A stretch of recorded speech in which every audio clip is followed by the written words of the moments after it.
There's a storm heading to Chicago, and its name is Khamzat Chimaev. Word is, he's not just coming to fight, he's coming to dominate. According to those close to him, his mindset is simple. Walk in, break whoever's in front of him, and leave no one standing.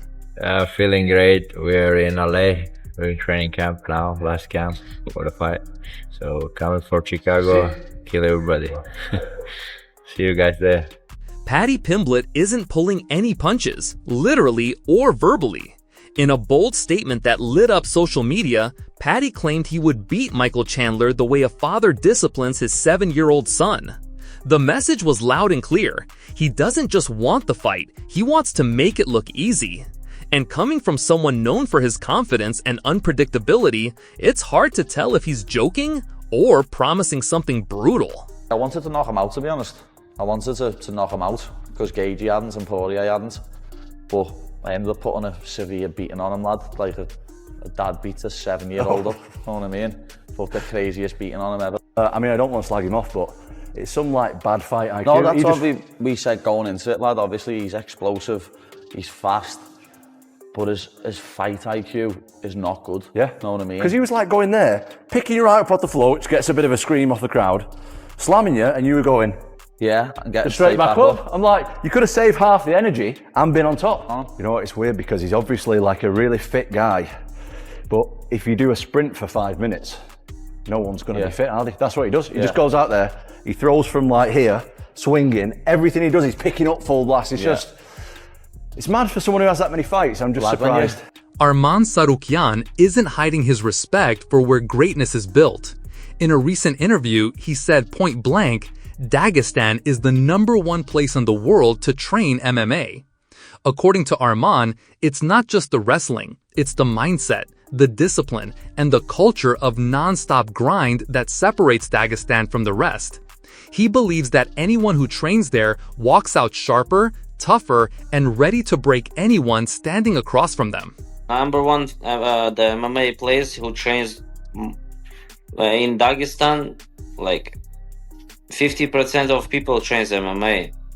And if you let them to fight in UFC, maybe like 8 of them is gonna be from Dagestan champions. Because there's so much good fighters there and they train every day and a lot of people, but in Georgia it's just like new, you know. And Mirab, he came from he became a good fighter in US. Ilya, he became a good from Spain, but in Georgia it's still like a new sport, and I feel like Mirab or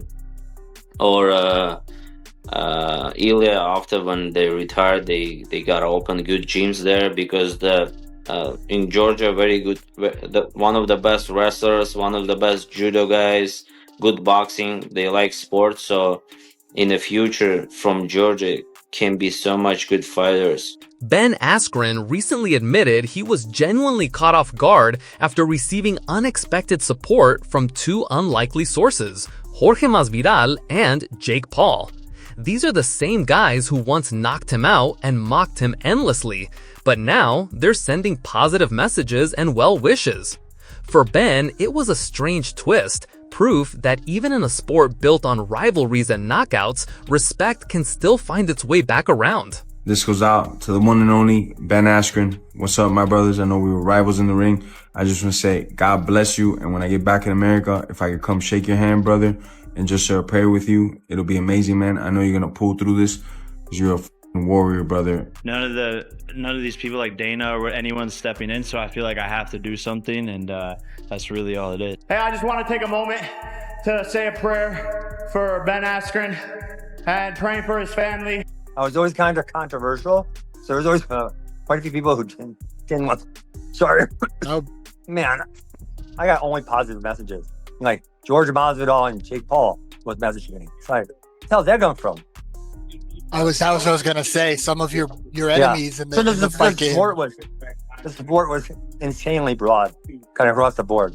Nate Diaz somehow found himself beefing not with another fighter, but with a flock of ducks at a golf course. No joke. Nate wasn't about to let it slide. Classic Diaz energy, ready to square up with anyone, feathered or not.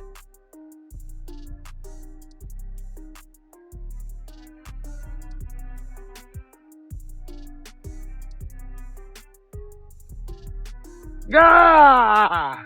Ah! Ah! Dustin Poirier's longtime coach, Mike Brown, recently opened up about the decision to step away from the octagon, and according to him, UFC 318 was the perfect time for Poirier to walk away.